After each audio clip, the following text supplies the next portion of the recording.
ka namin, Pangulong Bongbong Marcos, kung gusto mong magkaroon ng magandang legasiya, ang pangalan mo, ipakulong mo lahat ng magnanakaw.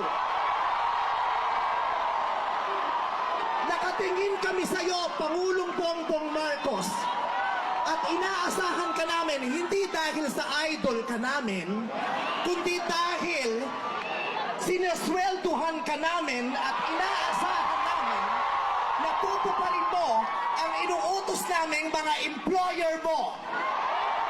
Kami ang nagpapasahod sa inyo. Tapos na ang panahon na natatakot tayo sa gobyerno. Takutin natin ang gobyerno dahil ang kapangyarihan nasa sa atin, wala sa kanila. Nakatingin kami sa inyo. Ipakulong lahat ipakulong.